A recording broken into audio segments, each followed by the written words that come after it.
We welcome you back, and if you're just joining us, let us take it back to the top stories of the day. The family of Tyree Nichols is speaking out after watching video of his encounter with Memphis police. Attorneys who watched the video with the family say the officers beat Nichols for 3 minutes and compared it to the 1991 beating of Rodney King, saying they used Nichols as a, quote, human piñata. Authorities have only said that Nichols experienced a medical emergency. The police department has fired all officers involved, and the U.S. Justice Department has opened a civil rights investigation into the arrest. And a dying 71-year-old Alabama woman is being denied medical parole after being in prison for nearly 20 years. Leola Harris was convicted of killing a homeless man she'd befriended who entered her residence and was shot shortly after. Since the 2001 murder, Harris has always maintained her innocence. Now at 71, with no prior criminal history, Harris is confined to a wheelchair, dependent on dialysis, and is also suffering from end-stage renal disease. Now, the board agreed she should continue serving her 35-year sentence. Unfortunately, Harris was not even allowed to attend her parole board hearing. And in a new class action lawsuit, it's alleged that the Illinois Department of Children and Family Services wrongfully incarcerated hundreds of children in juvenile detention after a court ordered them to be released to their guardian. The Cook County Public Guardian says these children have missed holidays, birthdays, and funerals of loved ones. Now, according to other claims by lawyers, this problem has persisted for decades. The Illinois Department of Children and Family Services has yet to respond to this lawsuit.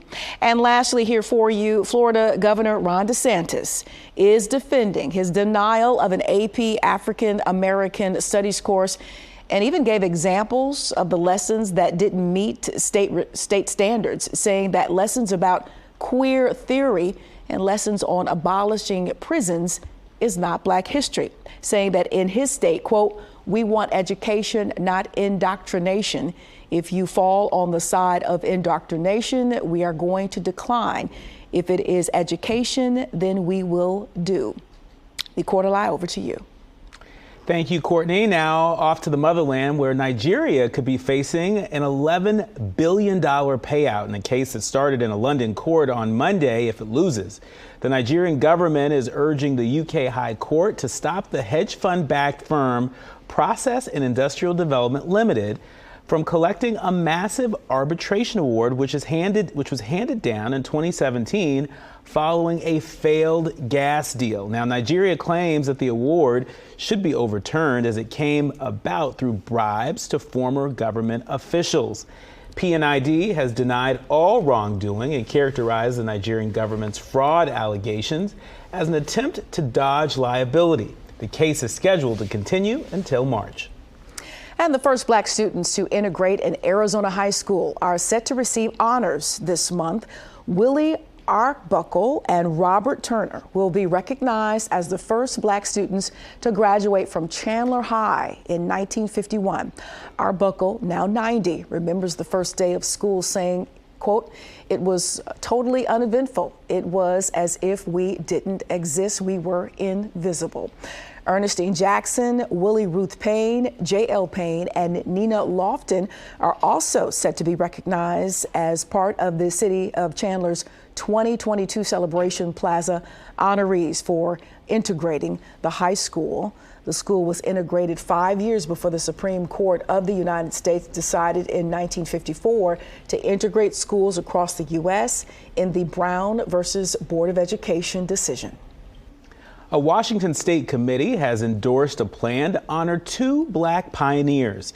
A proposal to rename 2 natural features in Mason County after early Black settlers Rodney White and Nathaniel Sargent has taken another step forward. White, who is believed to have arrived in Mason County in 1890, was a Black pioneer whose home was branded with a racial slur for decades after his death.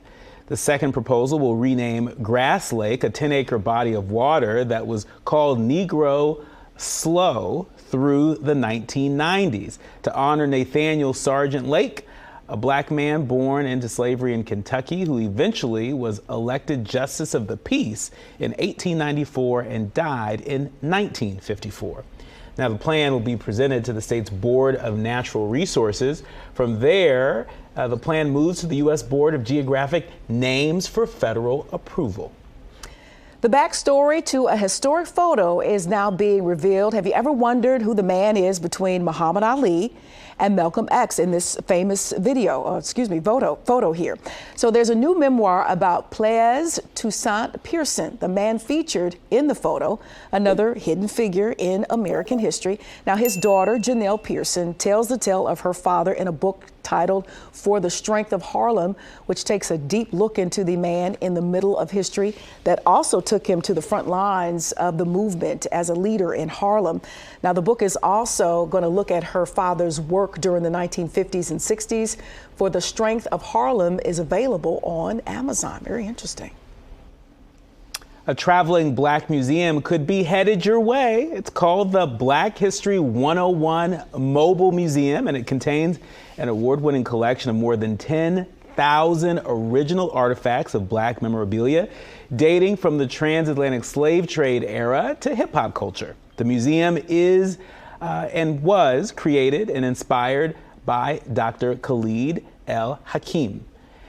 The one-of-a-kind museum has already traveled to 41 states, visiting more than 1,000 institutions. It has reached thousands of visitors at colleges, K-12 schools, corporations, libraries, museums, festivals, and religious institutions. You know, Courtney, all this talk about what's happening and not happening in our schools in places like Florida, where you have folks like Governor Ron DeSantis in the Florida Department of Education against teaching AP Black history.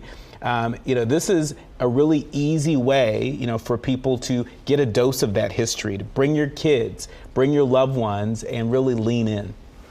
How did I know you were going to bring your boy back up, DeSantis? My boy. I'm being quite sarcastic here because I know you've been hot about this, especially hot. Around the collar. I'm wearing a turtleneck today. And you wearing that turtleneck. As an educator, I was just wondering while you were reading the story, do they plan to go to Florida? Maybe Florida needs to be on their stop, and if that be the case, as in some of the other stops, I'm hoping people really show up and really take advantage and tour the wonderful creative way that organization has come up with continuing to spread our history, which is America's history. But I would love for them to take themselves right down there to Florida, right down the street from where DeSantis sits, and have this mobile museum. That would be amazing. Absolutely. Hint, hint. And to the point that you made earlier about, we're just days away from Black History Month 2023, this is really an opportunity for folks to push back. All those institutions that raise their hand and say, hey, bring the mobile museum here, right? It's an opportunity for us to elevate the hidden figures of American history. This Black History Month, this Women's History Month, and beyond. Yes, and so, and also keep in mind, we're going to do everything we can here on Fox Soul's Black Report to remind people of the Black history happening right now. All right, Professor, coming up, major changes coming to the candy brand M&M's, you don't say. That's right. Their newest spokesperson who's replacing the longtime animated Friends. I don't know. We hate to see them go. I don't know. You don't go anywhere. You're watching Fox Soul's Black Report. We'll be right back. I don't know.